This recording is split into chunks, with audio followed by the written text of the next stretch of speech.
Assalamualaikum warahmatullahi wabarakatuh. Mengapa kematian beliau menggemparkan Kairo dengan pemakamannya yang dihadiri lebih dari 1,5 juta orang? Mari kita simak kisah dari Asosiasi Universitas Islam Mesir ini. Al-Kisah dari kampung kecil bernama Tafana al-Ashraf, distrik Middle Ghamir, provinsi Dakohliah, Mesir, ada 9 orang sarjana miskin lulusan fakultas pertanian. Lalu mereka pun sepakat membuat sebuah peternakan unggas, sembari mencari mitra ke-10. Namun mereka terbentur modal, maka dengan sekuat tenaga mereka kumpulkan dari hasil menjual tanah, perhiasan istri, hingga meminjam. Meski tidak banyak terkumpul, namun mencukupi untuk memulai usahanya. Pertanyaan tersisa, siapa mitra yang ke-10? Insinyur Solah, satu dari mereka, pun berkata, "Aku sudah menemukan mitra yang ke-10. Siapa?" kata teman-temannya. "Allah," lanjutnya. "Allah akan menjadi mitra usaha kita yang ke-10. Allah akan mendapat 10% dari keuntungan kita. Dengan perjanjian, Allah yang akan memberikan perlindungan dan pemeliharaan, keamanan dari segala wabah penyakit." Akhirnya mereka pun sepakat. Kontrak kerjasama pun ditulis secara rinci dan dicatatkan ke notaris, lengkap dengan peran mitra ke-10 tersebut. Tak disangka, setelah 1 musim bisnis mereka langsung meroket, jauh dari yang dibayangkan sebelumnya. Lalu mereka pun kembali bersepakat menambah jatah keuntungan mitra ke-10 menjadi 20% di musim kedua, dan begitu seterusnya hingga mencapai 50%. Lalu bagaimana keuntungan mitra ke-10 itu dialokasikan? Dimulai dengan membangun sekolah dasar Islam putra, lalu lanjut putri, kemudian sekolah menengah putra, kemudian putri. Tambah lagi madrasah aliyah putra, lalu putri. Tapi karena keuntungan terus membanjir, akhirnya dibentuklah Baitul Mal. Dan mereka pun mengajukan ke pemerintah untuk membangun universitas di kampung. Awalnya ditolak dengan alasan tiadanya akses bagi para mahasiswa. Tak berapa lama mereka pun mengajukan pembangunan universitas lengkap dengan stasiun kereta beserta jalurnya dengan biaya mandiri.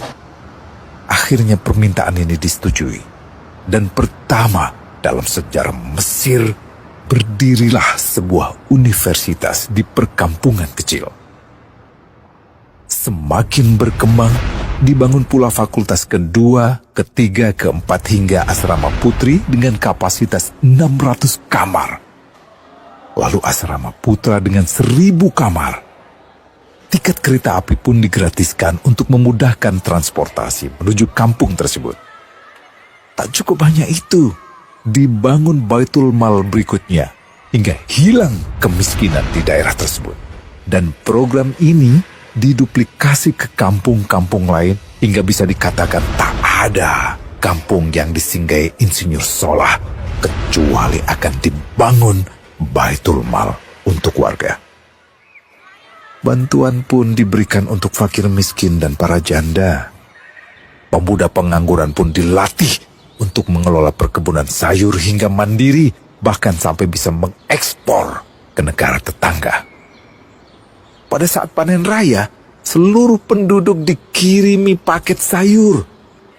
Di hari pertama Ramadan diadakan buka puasa bersama untuk seluruh penduduk desa. Mereka memasak dan hadir ke lapangan yang dipenuhi beraneka makanan. Disiapkan juga perabotan untuk gadis-gadis yatim yang ingin menikah. Dan ini semua merupakan sedikit dari banyaknya kebaikan yang dilakukan oleh Insinyur Solah. Hingga pada akhirnya disepakatilah keuntungan perusahaan 100% untuk Allah. Insinyur Solah yang awalnya adalah salah satu mitra usaha berubah menjadi karyawan Allah. Dia hanya menerima gaji, namun dia memberikan Tuhannya syarat agar membuatnya hanya butuh kepadanya dan hanya meminta kepadanya. Inilah sosok Insinyur Solah Atiyah, aktor utama kisah menakjubkan ini. Keikhlasannya membuat ia sama sekali menolak terkenal di media massa. Dan kini, meski orang yang melibatkan Allah ke dalam bisnisnya ini telah wafat, terbayang seluruh amal jariahnya yang selalu mengalir untuknya. Masya Allah. Pertanyaannya, akankah ini hanya menjadi sebatas kisah saja? Atau menjadi teladan bagi kita untuk mengikuti jejaknya?